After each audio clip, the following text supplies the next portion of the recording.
Ya Ali Madad.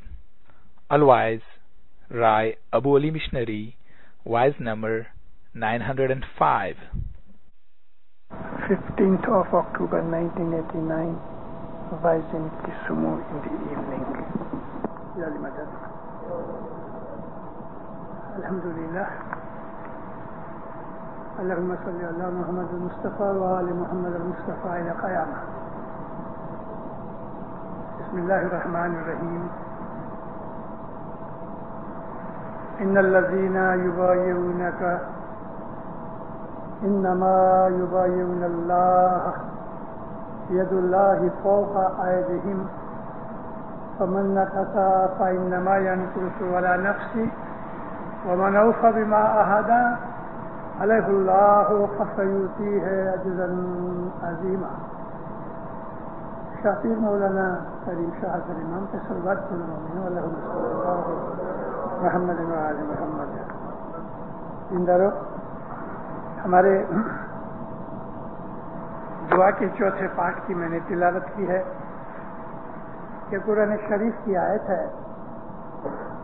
اس کے اندر ایک historical واقعہ کا ذکر کیا اللہ نے. رسول اکرم حج کی نیت سے مدینہ سے مکہ گئے. جب مکہ کے نزدیک پہنچے تو مکہ واسیوں کا ایک پیغام آیا کہ آپ حج کرنے کے لیے مکہ میں اندر داخل نہیں ہونا.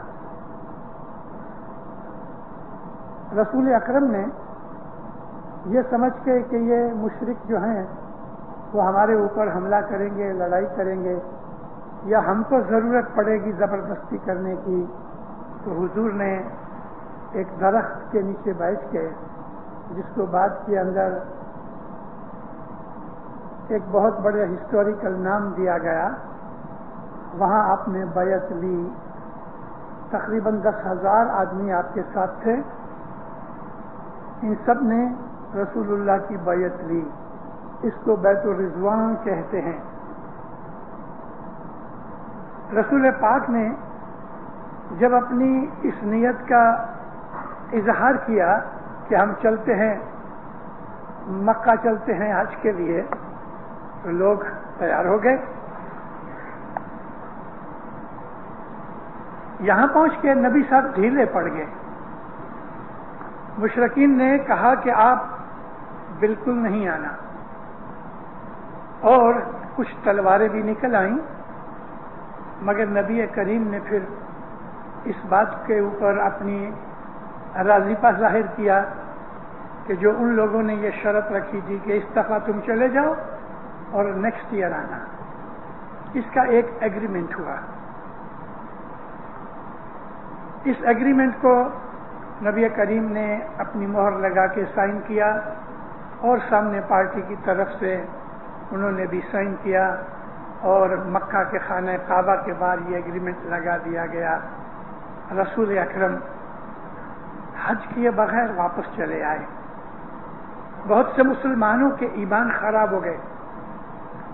اب اس کے اندر ایک بہت بڑا آدمی جو نبی کے صحابیوں میں سب سے زیادہ مشہور آدمی, اور وہ حضرت عمر جو سیکنڈ خلیف تھے, انہوں نے خود نے کہا کہ مجھے رسول اللہ کی نبوت پہ کبھی شک نہیں آیا, لیکن بیت رضوان کے ٹائم پہ مجھے یہ شک پیدا ہوا کہ کیا یہ سچا نبی ہے کہ جس نے ہم کو کہا کہ چلو حج کریں گے, اور حج کیے بغیر ہم واپس جا رہے ہیں, تو یہ مطلب کہ یہ نبی سچا نہیں ہے. اس وقت اللہ تعالیٰ نے یہ آیت اتاری. جنہوں نے نبی کے ہاتھ پہ بیعت کی ہے انہوں نے اللہ کے ہاتھ پہ بیعت کی ہے. یہاں پوائنٹ دیکھنے کا یہ ہے کہ رسول اللہ کے ہاتھ کو خدا نے اپنا ہاتھ کہا. ہمارے اسماعیلی طریقے کے حساب سے ہم جو ایمان رکھتے ہیں اور جانتے ہیں وہ قرآن شریف کے ساتھ بہت ملتا ہے, بلکہ سچ پوچھو تو ہمارا سارا مذہب قرآن ہی کے آدھار پہ ہے, کیونکہ قرآن حضرت امام کے گھر میں اترا. میں جب کہتا ہوں کہ حضرت امام کے گھر میں اترا تو دینداروں یہ نہیں سمجھنا کہ اگلے میں اترا. حضرت امام کے گھر میں اترا اس کا مطلب یہ ہے کہ علی نبی کے گھر میں اترا. اور علی نبی کی جو نسل ہے، علی نبی کی جو عطرت اور اہل بیت ہیں، انہی کے گھر میں اترا. اس طرح میں کہتا ہوں کہ قرآن شریف جو ہے وہ ہماری کتاب ہے، اور ہمارا جتنا حق قرآن پہ ہے ساری دنیا کے مسلمانوں کا اتنا حق نہیں ہے. کیونکہ ابو بکر کے گھر میں قرآن نہیں اترا، عمر کے گھر میں قرآن نہیں اترا، علی کے گھر میں قرآن اترا، اور محمد کے گھر میں قرآن اترا. ہم تو قرآن کو اپنی بک مانتے ہیں، اور حقیقت بھی یہ ہے کہ قرآن ہماری کتاب ہے، خدا تعالیٰ کا فرمان ہے یہ، اور اس کے اندر جو کچھ بھی لکھا ہوا ہے وہ ہمارے اسماعیلی باطنی طریقے کے ساتھ بہت ملتا جلتا ہے. ہماری تمام جتنی بھی ریت رسم رواج کریا کرم ہے، ہمارے جتنے بھی اعمال ہیں مذہبی، ان کا آدھار قرآن پاک ہے. ہماری ایسی بہت سی چیزیں ہیں کہ جو ہم کو قرآن میں سے نہیں ملتی تو حدیث میں سے ملتی ہیں. اسماعیلی مذہب حقیقت میں سچا اسلام ہے. یہاں میں آپ کو کہہ رہا تھا کہ ایک پوائنٹ سمجھنے جیسا ہے، اور وہ یہ ہے کہ نبی کے ہاتھ کو خدا نے اپنا ہاتھ کہا. ہم نبی کو مرشد مانتے ہیں، نبی کے نور کو ہم پیری جوت مانتے ہیں. عربی زبان کے اندر پی کا لیٹر نہیں ہے، وہ پاکستان کو باکستان کہتے ہیں. عربی زبان کے اندر ب ہے لیکن پی نہیں، پ نہیں ہے. اس لیے عربی لٹریچر میں آپ کو پیر کا شبد نہیں ملے گا، لیکن امام مستعودہ کے طور پہ پیر کا ذکر کیا گیا ہے. ہم جو یہ شاہ اور پیر کا دو جامع مانتے ہیں، یہ بالکل قرآن پاک کی روایت اور قرآن پاک کا حکم اور اس کی حکمت ہے. یہ مسلمانوں کو اس بات کا پتہ نہیں ہے. دیکھو، ساری دنیا کے مسلمان ہمارے ساتھ کلمہ پڑھتے ہیں تو وہ یہ ہے کہ اشہد ان لا الہ الا اللہ، میں گواہی دیتا ہوں کہ کوئی دوسرا عبادت کے لائق نہیں سوا اللہ کے. اگر صرف اتنا کہو اور باقی کچھ نہ بولو تو مسلمان نہیں. جب تک کہ محمد رسول اللہ کا نام نہ لیا جائے کلمہ پورا نہیں ہوتا، ایمان پورا نہیں ہوتا. یہ بیت رضوان کی جب بات کر رہا تھا تو مولا علی نے یہ ایگریمنٹ لکھا. مولا علی نے ایگریمنٹ لکھا تو اس وقت ایک پارٹی تو مشرکوں کی تھی اور دوسری اس طرح سے لکھا کہ میں محمد ابن عبداللہ رسول اللہ اس طرح سے ایگری کرتا ہوں. تو جب وہ مشرک سائن کرنے کے لیے آئے تو انہوں نے آبجیکشن دیا کہ یہ محمد بن عبداللہ کے ساتھ جو رسول اللہ لکھا ہوا ہے، اگر ہم کو یہ رسول طریقے قبول ہوتا تو جھگڑا ہی کیا تھا. ہم اس کو رسول نہیں مانتے، یہ کاٹ ڈالو. تو رسول اللہ نے مولا علی کو کہا، یا علی آپ کاٹ ڈالو. دیکھو ایک اور پوائنٹ نکلتا ہے. یہ ایسے ایسے پوائنٹس ہیں کہ جو ہم سنی بھائیوں کے ساتھ ڈسکس نہیں کر سکتے، ان کے بھیجے میں یہ چیزیں نہیں جائیں گی، لیکن پھر بھی ان میں کچھ عالم ہیں. مولا علی نے رسول کو کہا میں نہیں کاٹوں گا. مولا علی امام ہے، اور امام کا درجہ جو ہوتا ہے وہ نبوت سے بڑا ہے. کسی مسلمان کو کہیں گے کہ امام کا درجہ نبوت سے بڑا ہے تو وہ مارا ماری کرے گا. ہمارا مذہب ہمارا مذہب ہے.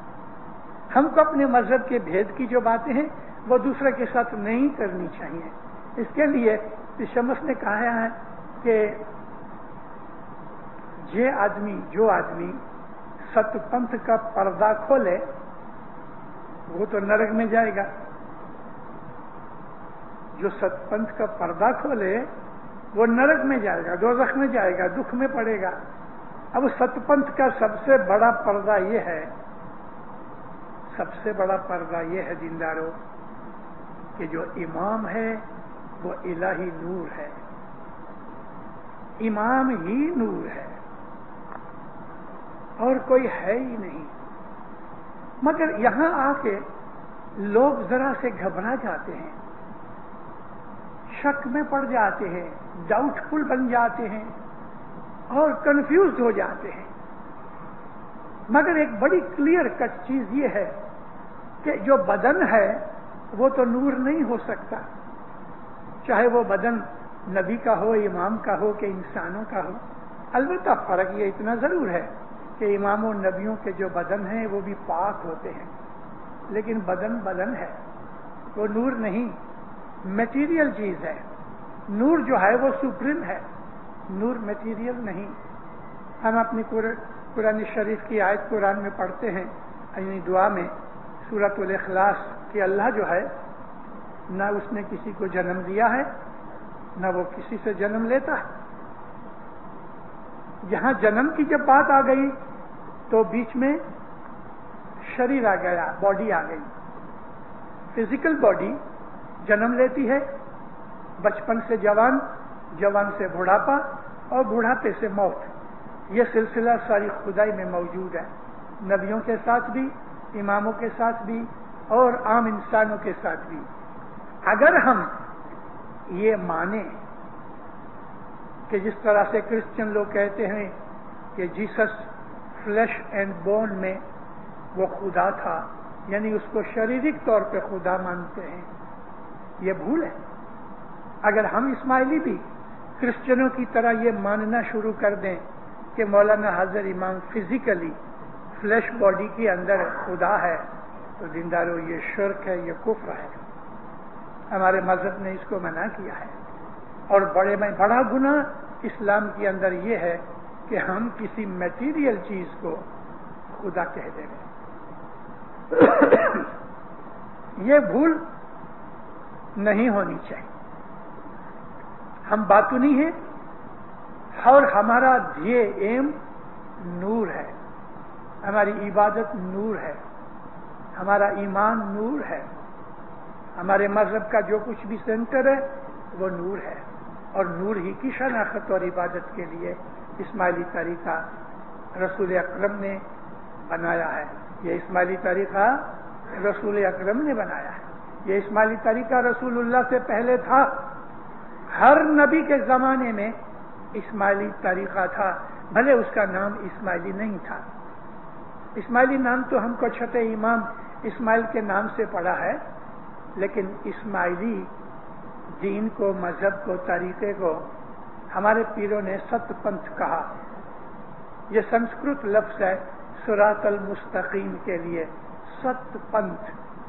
ست پنتھ ہر زمانے میں تھا، 1,24,000 نبی آئے، ان سب کا جو پنتھ تھا وہ یہی پنتھ تھا جو آج ہمارا پنتھ ہے۔ البتہ زمانے کے حساب سے اس پنتھ کے اوپر چلنے کے لیے جدے جدے طریقے ہیں۔ دیکھو ہمارے یہ بھائی جو افغانستان میں ہیں، ایران میں ہیں، رشیا میں ہیں، چائنا میں ہیں، سلمیا میں ہیں، یہ ہم سے بہت زیادہ ہیں۔ ہندوستان کے بودھے ہوئے جو پیروں کے مرید ہیں وہ تو 5 لاکھ فوجیں ہیں، لیکن اسماعیلی ساری دنیا میں 23-24 ملین ہیں، 2.25 کروڑ سے زیادہ اسماعیلی ہیں۔ ہماری سنکھیا تو ان کے اندر 2% جتنی ہے، مگر پھر بھی یہ 2% اسماعیلی فوجیں جو ہندوستان کے ہیں وہ اپنے مذہب کے اوپر جس طرح چل رہے ہیں، یہ لوگ ہمارے جو سلمیہ والے عرب اور ایرانی اسماعیلی ہیں وہ اس طرح سے نہیں چلتے۔ مطلب کہ وہ ہر جمعے کو ہم نیاز پیتے ہیں، وہ لوگ ہر جمعے کو نیاز نہیں پیتے، صرف چاند رات کو نیاز پیتے ہیں۔ ہمارے پاس بیت الخیال کا بول ہے، ہم کروڑیے آتے ہیں، مجلس بناتے ہیں، 4-5 کے درمیان عبادت کرتے ہیں، ان کے پاس بیت الخیال کا بول نہیں ہے۔ ہم ادھر چھانٹا لیتے ہیں، وہ لوگ چھانٹا نہیں لیتے۔ ہم ادھر یہ تھار سفرہ مہمانی جس طرح کرتے ہیں وہ لوگ نہیں کرتے۔ ہمارے اور بھی بہت سی ایسے اعمال ہیں کہ جو وہ لوگ نہیں کرتے، ڈفرنس ہے اس کے اندر۔ مثال کے طور پہ 5 سال کی مجلس ہے کہ اور دوسری مجلسیں ہیں، ان کے پاس کچھ نہیں ہے، تو کیا وہ اسماعیلی نہیں؟ یا ہم یہ سمجھ بیٹھے کہ ہم ان سے زیادہ اونچے ہیں. ایسا نہیں ہے. ہمارے مذہب کا جو بنیادی پرنسپل ہے وہ دیکھنا چاہیے، اور وہ پرنسپل کبھی بھی بدلنے والا نہیں ہے. جب سے دنیا بنی وہ پرنسپل چلا آتا ہے. آد اناد تھی ہی پنتھ ساچو. آد اناد، وہ وقت کے جب زمین آسمان چاند سورج کچھ نہیں تھے، اس کو آد کہا گیا. اور وہ وقت کے جب امام نے اس وقت جو نور تھا، الہی نور تھا، مولا کی جو ذات پاک تھی، اس نے ابھی تک خلقت پیدا کرنے کا ارادہ نہیں کیا تھا، اس موقع کو، اس حالت کو اور اس ٹائم کو اناد کہتے ہیں. ہے جی آد اناد تھی پنتھ ساچو انہیں پنتھ چڑی نہیں کوئی وریو پاچھو. جی آد اناد سے ہی پنتھ ساچو، انہیں پنتھ چڑھی نہیں کوئی وریو پاچھو. اس پنتھ پہ چلنے سے کبھی کسی نے کوئی دکھ اٹھایا نہیں یا اس نے کوئی نقصان اٹھایا نہیں. یہ پنتھ جب اس زمانے میں تھا جب زمین آسمان نہیں بنی تھی، تو یہ کریا کرم جو ہم کرتے ہیں وہ تو اس زمانے میں نہیں تھی. زمانے کے حساب سے، ہمارے روح کی جیو کی کنڈیشن کے حساب سے ہم کو پیروں نے یہ چیزیں دی ہیں کہ جس کی وجہ سے ہمیں طاقت ملے. دو جنے ڈاکٹر کے پاس جاتے ہیں، ایک آدمی مضبوط ہے، ایک کمزور ہے، دونوں کو ایک ہی بیماری ہے، مگر وہ جو مضبوط ہے اس کو کوئی وٹامن دینے کی ضرورت نہیں خاص، مگر کمزور کے لیے ٹونک کی ضرورت ہوتی ہے. یہ ہمارے بھائی کہ جو مولا علی کے زمانے سے اسماعیلی ہیں، ہم تو پیروں کے زمانے سے 800-900 برس سے اسماعیلی بنے. فوجوں کو تو 600 برس ہوئے، پھر صدر دین نے بودا، اور پنجاب کشمیر کے لوگوں کو پھر شمس نے بودا جس کو 900 سال ہوئے. گجرات اور یہ جو اس علاقے کے جو لوگ ہیں، ان لوگوں کو ہمارے پہلے پیر جو ہندوستان میں آئے پھر سدگر نور نے بودا، تو 1000 برس کی ہماری ہندوستان کے اندر جو اسماعیلی مذہب کی وساحت ہے، اس سے تو یہ لوگ بہت پرانے ہیں. اور ان کا ایسا ایمان ہے کہ وچار کرو مومنو، انہوں نے 500 کے 1000 برس تک کبھی امام کا دیدار نہیں کیا، ظاہری دیدار. مولانا سلطان محمد شاہ پہلی دفعہ 125 برس کے بعد ایران گئے. 1950 میں مولا ایران گئے، مگر آغا حسن علی شاہ ماں باپ 1842 میں نکلے تو 100 برس سے زیادہ انہوں نے ظاہری دیدار نہیں کیا. سلمیہ کے لوگوں نے 1000 سال ہوا انہوں نے دیدار نہیں کیا. یہ چین اور بدخشان اور یورال، کوکیشیا، ازبکستان، تاجکستان، آذربائیجان، یہ علاقے کے جو رشیا کے ہیں، وہاں 1.5 کروڑ اسماعیلی ہیں. انہوں نے سینکڑوں برس ہو گئے، 40-40، 50-50 پیڑیاں ہو گئیں، انہوں نے حضرت امام کو کبھی نہیں دیکھا. یہ فوٹو فلمیں تو آج نکلی، 150 برس ہوئے کیمرہ کی انوینشن ہوئی، اس کے پہلے تو کوئی فوٹو بھی نہیں تھی. آج فوٹو ملتی ہیں تو ہم فوٹو کو دیکھتے ہیں، لیکن فوٹو ہمارے مذہب کا کوئی ایم نہیں ہے. ہمارے جماعت خانے تو آغا حسن علی شاہ ماں باپ کے آنے سے پہلے تھے، تو ہمارے جماعت خانوں کے اندر اس وقت کوئی آغا حسن علی شاہ کی کہ شاہ خلیل اللہ کی کوئی فوٹو نہیں تھی. فوٹو ایک امیج ہے. ہم سمجھتے ہیں میرے مولا ہے، اگلے منہ میں بیٹھا ہے، پیرس میں بیٹھا ہے، لیکن فوٹو کوئی پوجا کا ایم نہیں، کوئی آبجیکٹ نہیں کہ اس کے سامنے ہاتھ جوڑ کے کھڑے ہوئے اور دعائیں مانگے. مولا دل میں بستا ہے. اس زمانے کے اندر یہ لوگ ایسے پکے اسماعیلی رہے. عرب اسماعیلیوں نے بڑے دکھ اٹھائے ہیں، سیریا کے اسماعیلیوں نے بڑے دکھ اٹھائے ہیں. ارے ہمارے اوپر اتنے ظلم ہوئے ہیں کہ اگر اس میں سے میں کچھ آپ کو 1% بھی بیان کروں تو ہم لوگوں کو حیرانی ہوتی ہے. ہمارے اماموں نے بھی دکھ اٹھائے، ہمارے لوگوں نے، جماعتوں نے بھی بڑے دکھ اٹھائے، بڑی بڑی قربانیاں کی ہوئی ہیں. سلمیہ کے مکھی کو اور ایک دائی کو، اوٹومان امپائر تھی اس وقت، لڑائی کا زمانہ تھا. 1914 کی لڑائی لگی تو ترکی جرمنی کا ساتھ دینے لگا اور لڑائی میں آ گیا. ابھی ترکی سلطنت وہ زمانے میں بہت بڑی تھی. بلگیریا، رومانیہ، ہنگیری، البانیہ، یہ سب ترکی کا راج تھا. اور بھی بہت علاقہ تھا، موروکو، ایجپٹ، الجیریا، ٹیونیشیا، لیبیا، اسی طرح سے لبنان، سلمیہ، سیریا، یہ سب ترکی کا راج تھا.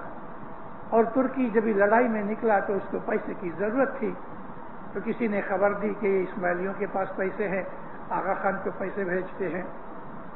مکھی کو بلایا، مکھی نے پیسہ دفن کر رکھا تھا. جیل میں ڈالا، مارا، پیٹا، یہاں تک کہ مکھی جیل میں گزر گیا.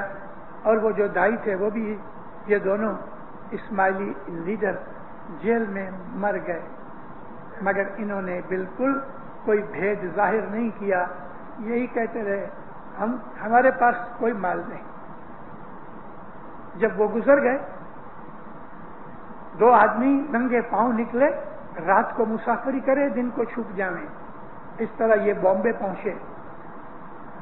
بامبے میں جب یہ آئے 1916 کے اندر، مولا کے پاس انہوں نے سب حقیقت بیان کی.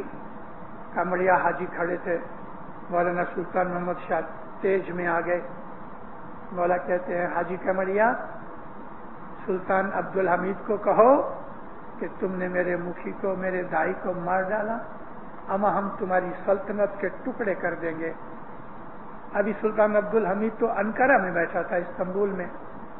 یہاں حضرت امام جماعت کے اندر حاجی کمڑیا کو کہتے ہیں. یعنی مطلب یہ ہے کہ امام کے مکھ مبارک سے اس کے انجام کے لیے حکم چھوٹ گیا، اور 2 برس کے اندر اندر اس کی سلطنت کے ٹکڑے ہو گئے اور وہ جیل میں سڑ کے مر گیا. کمال اتا ترک نے اس کو ڈپوز کیا، ترکی کا ناش ہو گیا. مگر پھر بھی امام ہے. یورپین حکومتوں کے سامنے مولانا سلطان محمد شاہ نے ترکی کو جیتا رکھا. کیسا جیتا رکھا کہ اس وقت لارڈ جارج تھا پرائم منسٹر گریٹ برٹن کا. لڑائی ختم ہو گئی تھی. 11 نومبر 1919 میں آرمسٹس ڈے تھا پیرس کے اندر. وہاں سے نزدیک میں ہی ورسیلز کی جگہ ہے، وہاں یہ ایک ایگریمنٹ ہوا جس کو ورسیلز کا پیکٹ کہتے ہیں. ترکی کے ہاتھ پاؤں کاٹ دیے کہ تمام جتنے بھی اس کے پوزیشنز تھے ان کو آزاد کر دیا. لبنان کے اوپر فرانس نے قبضہ کر لیا. سیریا سلمیہ بھی فرانس نے لے لیا. اور نارتھ افریقہ جو تھا، موروکو اور الجیریا کے سوا برٹش نے لے لیے. الجیریا، موروکو فرانس نے رکھ لیا. اس طرح اس کے حصے بکھرے کر ڈالے. اور برٹش نے ہتھیار سپلائی کرنے شروع کیے گریس کو، اور گریس کو کہا کہ تم اس کے اوپر چڑھائی کرو، ترکی کے اوپر. گریس لڑائی میں نہیں آیا تھا، اس کے لیے فریش تھا، اس کے پاس لشکر بھی تھا، ہتھیار بھی تھے. ترکی ہارا ہوا تھا، ترکی کے پاؤں بھی کٹے ہوئے تھے، ہاتھ بھی کٹ گئے، اس کے یہ سب پوزیشن چلے گئے. آرمی مار کھائی ہوئی تھی، بے حساب زخمی تھے، اور جو نئے بھرتی ہوئے وہ 14، 15، 16 برس کے بچے تھے. اب یہ کیسے لڑ سکے؟ گریس نے حملہ کر دیا اور ترکی مار کھاتا رہا. امام سلطان محمد شاہ نہ رہ سکے، اس کے نانا کی امت ہے. مولا پیرس سے لندن گئے، لارڈ جارج کو ملے. ہندوستان کے کچھ آدمیوں کو بلا کے ایک ڈیپوٹیشن لے کے پرائم منسٹر لارڈ جارج کے پاس صاحب گئے، اور صاحب نے اس کو کہا کہ دیکھو لڑائی ختم ہو گئی ہے، ترکی کے ساتھ تم نے صلح کا پیکٹ کیا ہے، ترکی کو جو دنڈ دینا تھا، جو اس کو سزا دینی تھی مل چکی، اب تم گریس کو کھڑا کر کے اس کو مار کھلوا رہے ہو. لارڈ جارج جیتی ہوئی پارٹی تھی،